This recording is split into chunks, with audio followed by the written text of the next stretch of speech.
Good evening and welcome to 27 Minutes here on WJTS 27. Jasper businessman Mark Messmer is throwing his hat into the ring for the state representative District 63 post. Earlier this week, Messmer made his intentions known. Good morning, everyone. It's a real pleasure to see you all out here this morning on this sunny, warm day. Is this, 30 days in a row with 90 degrees plus in our community? But thank you very much for coming out. And now we're going to ask that we get everybody up here on the podium who are going to be speaking this morning. Connie Noss and Mark and his family. And we'll have to watch the feedback.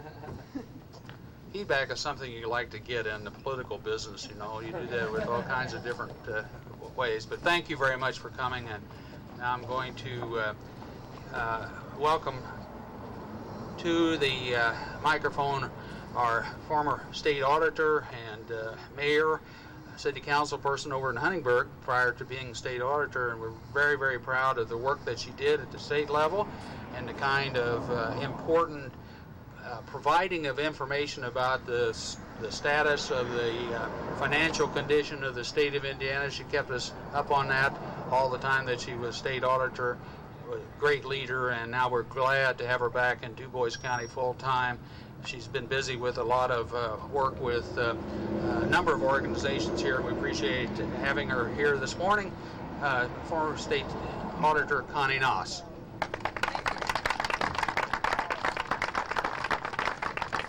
First of all, I just want to say what a pleasure it is to be back in Dubois County, the most beautiful part of the state of Indiana. Now, I can say that because I traveled for years all over the state, and it is. And I can't say that everywhere, but I can say it here in Dubois County. I get angry otherwise. But first of all, I want to thank all of you for coming out today. This is an important event, and I really appreciate you being here. And particularly the news media, thank you for coming this morning. It is always a pleasure to see all of you again. But I want to begin by saying that I do not endorse candidates normally unless I truly believe in the person and in their capability to perform the tasks for the job for which they are applying. I believe that the voters of District 63 could not make a better selection for state legislator than Mark Messmer. Thank you. When we select someone for such an important job as our state legislator and a representative, we need to look closely at their qualifications. I believe that our representatives should possess values and characteristics, and those values and characteristics should reflect the values and characteristics that are shared by his constituency. Now, what are some of those values that I think are important? One is a love of God, love of family, and the pride in their job, in their home, and in their community. And for Jasper, this is particularly important. Jasper is a church community, one where people take great pride in their jobs, in their schools, their hospital, their organizations, their homes. In fact, as I traveled around the state of Indiana, I can tell you that Jasper is known throughout the state for that strong pride that they possess. So I have a question to the citizens of Jasper. I ask you, isn't it time, after almost 50 years, that you elect a representative from your community who shares your values? Okay. Someone who grew up here in Jasper, who is raising their family here, who has a business here, who works in their church and their community organization. Now, I believe also that the citizens of Daviess County and Pike and Martin County possess these same values and pride, and they want the best for their communities also, and they also want someone who shares these values. And in Mark, I think that we have that person. Now, I have another question. Your present state representative, Dave Crooks, has had almost 12 years to make a stand or offer a solution on property taxes. Has he done this? No. Well, he's had almost 12 years to tackle school issues. Now, in 12 years in school, don't you think that you could at least have a plan? Yeah? Okay. He's had almost 12 years to promote economic growth and development that will bring good paying jobs to this part of southern Indiana. Has he done that? No. Well, he's had almost 12 years to get tough on crime and drugs.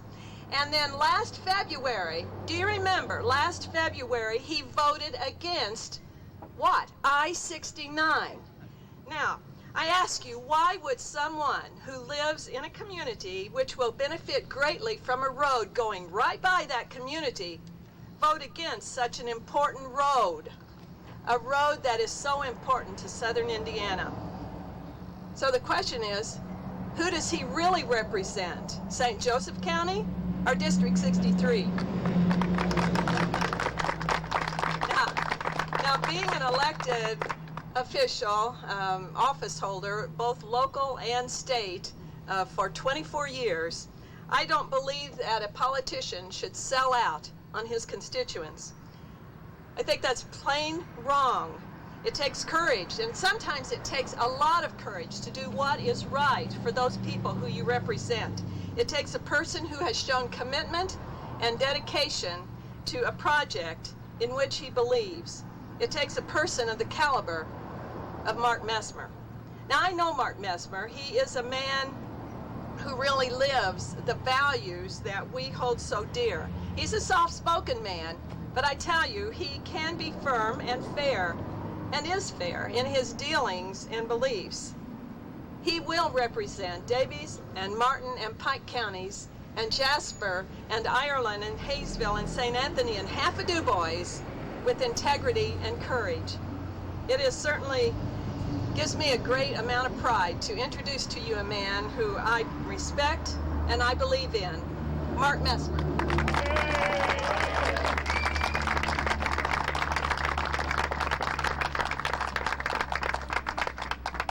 Well, good morning. Thank you, Connie, for those tremendous kind words. Thank all of you for coming out here today. Most of all, thank you to my wonderful wife, Kim, and my wonderful family for being the most supportive people in my life and for giving me the encouragement that has brought us to this day. My decision to run for state representative is one I have contemplated for quite a while. I have prayed and discerned whether this is really how God wants me to serve Him, and in my heart, I know the answer is yes. There are many important issues facing our district and our state, and the first thing we can do is improve the quality of the individual representing us in Indianapolis.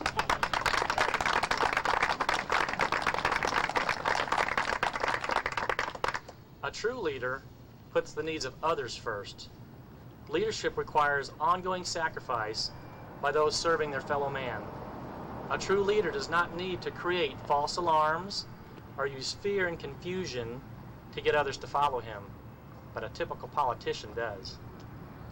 Understanding the value of a dollar, listening to and serving people's needs, and working hard every day has awarded me and my family a healthy and growing business.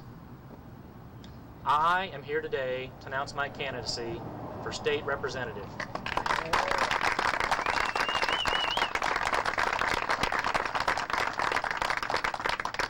This campaign is not about me or my future. This campaign is about real ideals. The ideas of personal responsibility and valuing our tax dollars are common sense notions that the longtime politicians in Indianapolis have forgotten, and I know we can do better.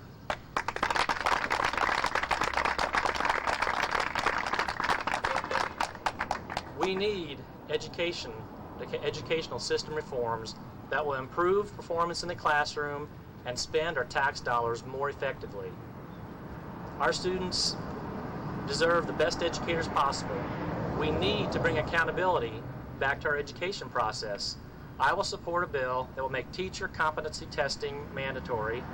If we expect our kids to learn at a high level, we should expect our teachers to teach at a high level.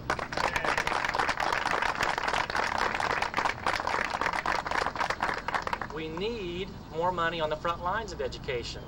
I will fight to get more education dollars spent in the classroom and not on more overhead and red tape.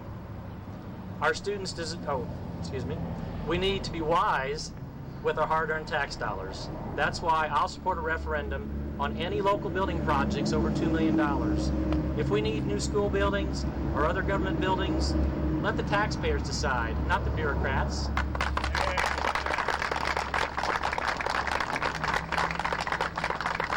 We need to improve our ability to attract new business to our state, our district, and our local communities that will provide good economic opportunities for more people.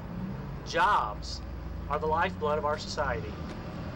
Freedom, liberty, and the entrepreneurial spirit of the people in this country are what have made this country great. And there's a fine line between success and failure in any business.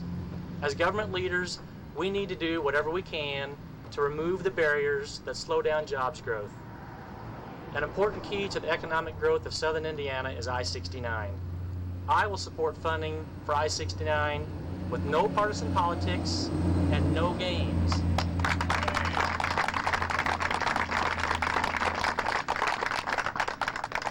We deserve more from our elected representative than someone who says one thing at home and does the opposite when they get to Indianapolis. We need someone who keeps his commitments and is more interested in representing the people of our district than keeping party leaders happy. In short, we deserve better. I need your vote to put political games in the past and make a better future for our district a reality.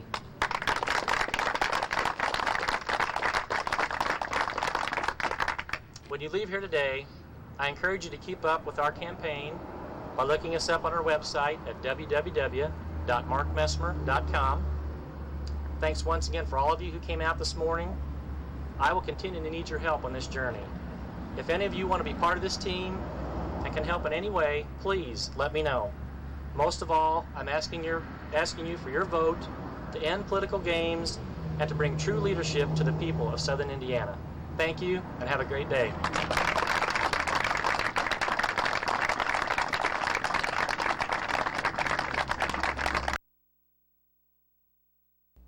Stay tuned. We'll have more 27 minutes right after this.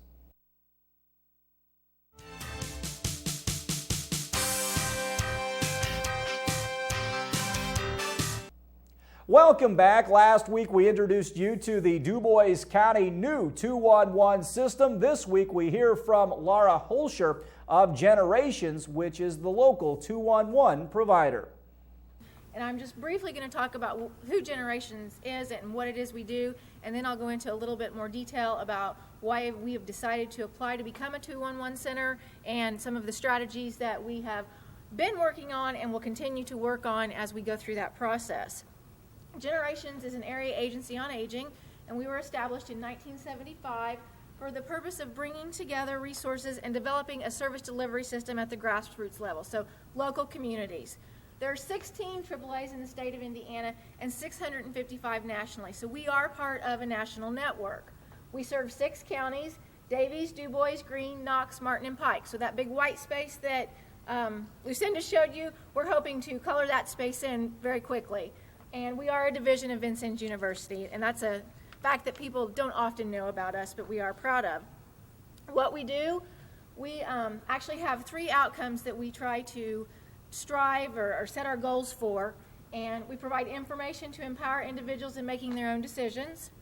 We support individuals in their homes and their communities, and we serve as a catalyst in promoting and creating elderly-friendly communities. And those are just some of the services that we actually provide, such as options counseling, case management.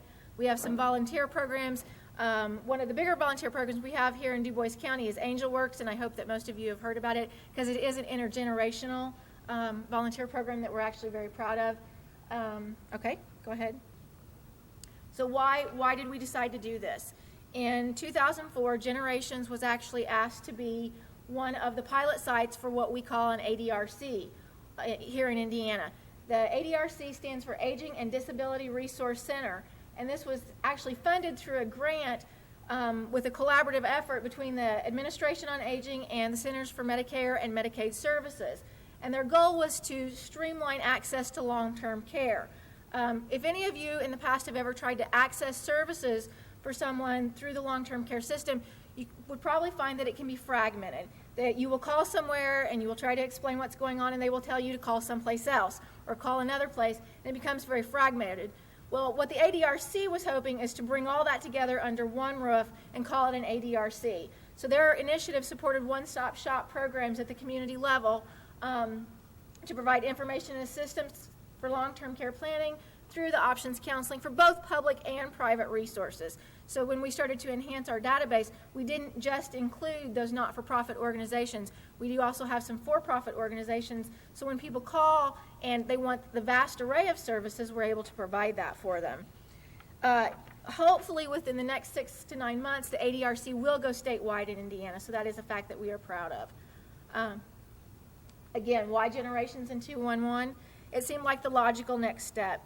As we continued to build our ADRC, continued to build our resource database, it just seemed like the logical next step for us, the next thing for us to do, and it fits with our mission. Also, we saw several advantages to the community and the consumers that we were serving.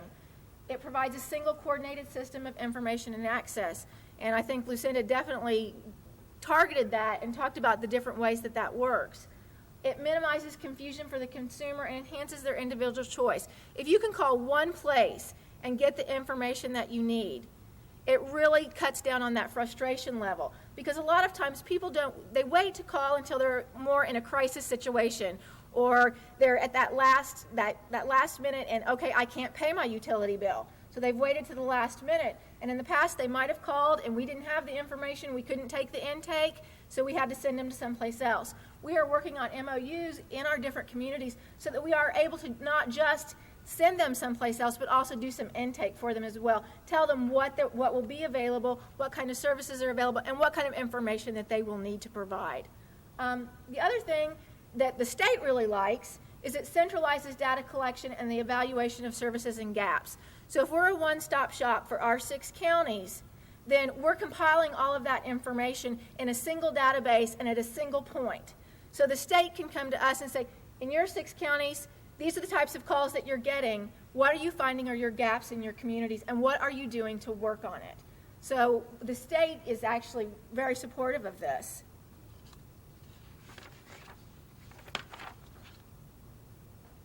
As Lucinda mentioned, AIRS, the accrediting body, is where we started. So she talked a little bit about what accreditation is, but that's how we decided to start. Accreditation by the Alliance of Information and Referral Systems. They actually provide standards for 211 as well as for the accreditation process. So what it did is it provided us kind of a roadmap as we built our standards, because where do you start? I mean, this is a big project, so what do you start with?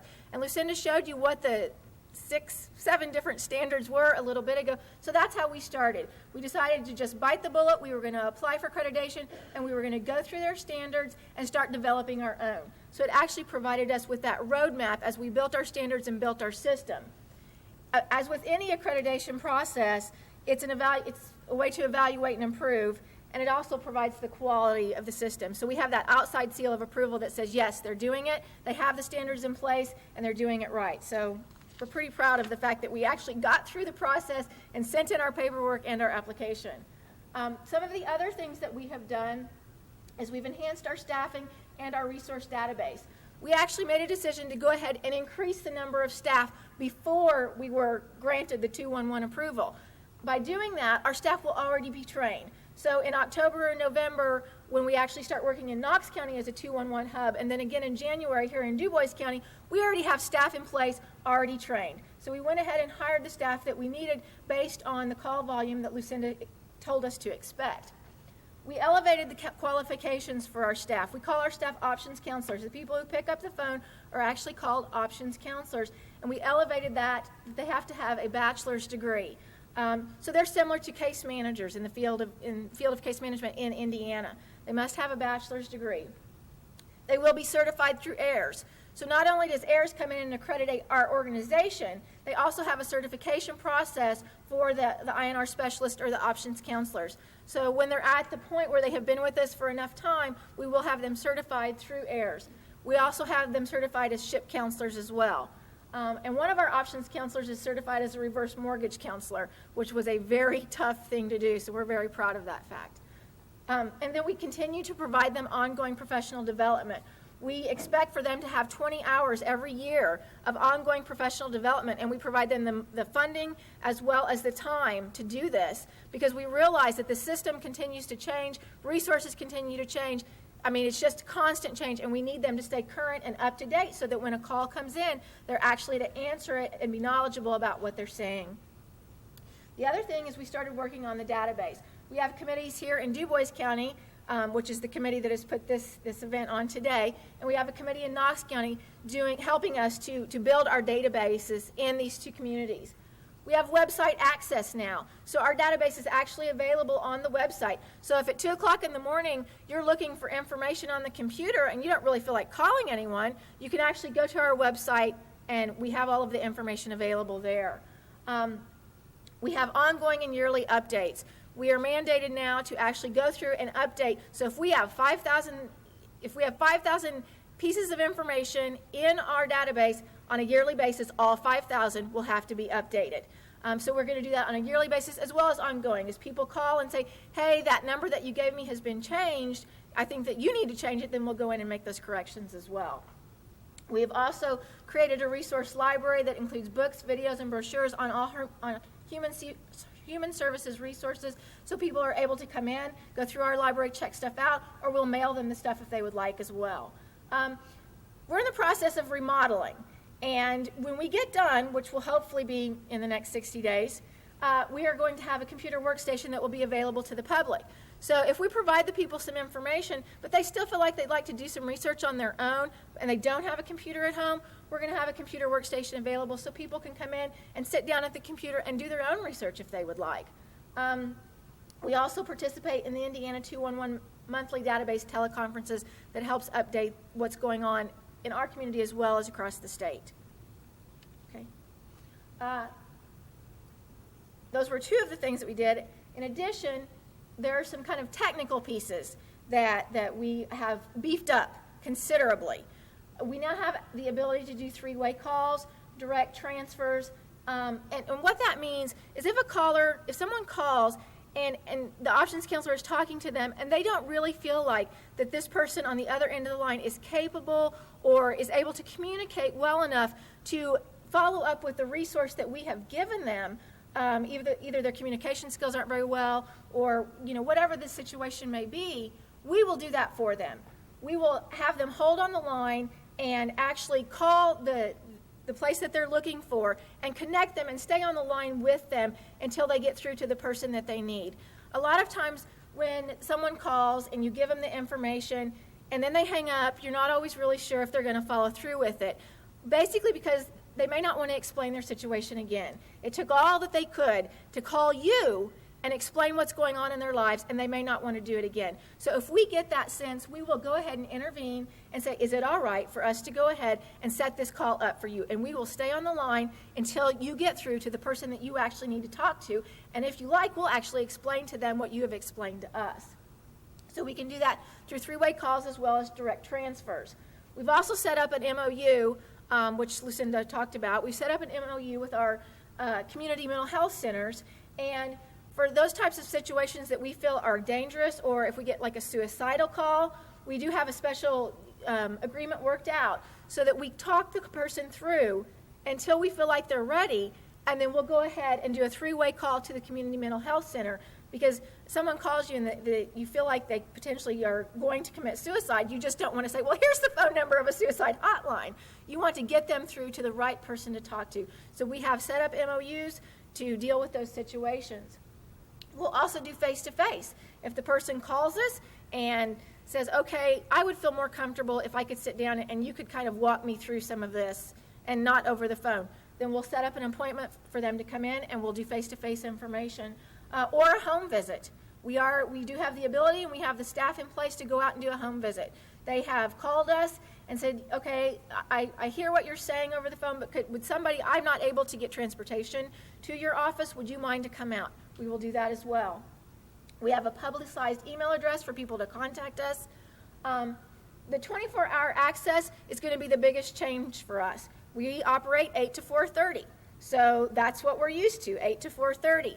But with 211, as you know, it requires 24-hour access. We will continue to operate in the 8 to 4:30 range, but after hours, our calls will go to a place called Connect to Help. They will have access to all of our resource database. Everything that's in our database, they will have access to it, and will be able to answer the calls and the questions that are coming into our area.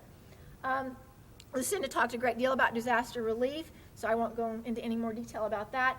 This VCAN for Medicaid Access is a new program. I don't know how many of you are familiar with what's going on with the Department of Family Resources, but what we have been set up to do is we will now be an access and intake point for Medicaid.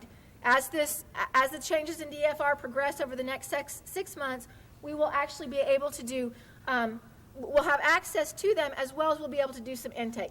So if someone comes into our office or they call us and they've told us what's going on in their lives and want to know what they should do next, and we think Medicaid is the appropriate next step for them, we will have the system in place to go ahead and do the intake, tell them all of the things that they're going to need, and then work with the Medicaid office to get that set up for them.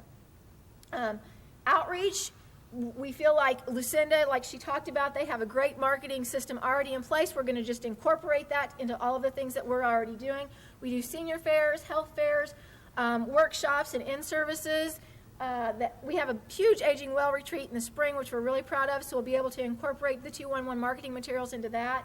And then the community partnerships like we've set up here.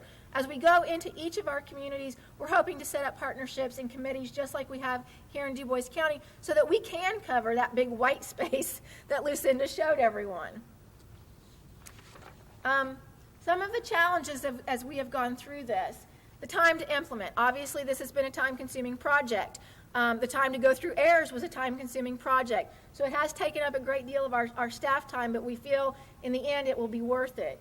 The staff time to build skills. As I said, we went ahead and hired the staff before we became a 211 so that they would already have the skill set in place when they started taking calls. Money, obviously Lucinda mentioned that, and there are others that are going to talk about money, but money is an issue and a challenge that we're working on. Culture shock. This has been a little bit of a culture shock for our staff. When you're used to working 8 to 4:30 and taking a lunch hour and we just let the phones go to voicemail during a lunch hour or a staff meeting, we aren't going to be able to do that anymore. So we've had to make some changes at the office. We've had to make some changes with our staff and educate them. Guys, we're going to answer that phone and it's going to be picked up every single time. You aren't going to be able to let it go to voicemail. That is one of the standards of AIRS as well as Indiana 211. So it's been a little bit of a culture shock for us. That'll wrap up this edition of 27 Minutes here on WJTS 27. For the entire crew, I'm Kurt Gutgsell. Have a great night.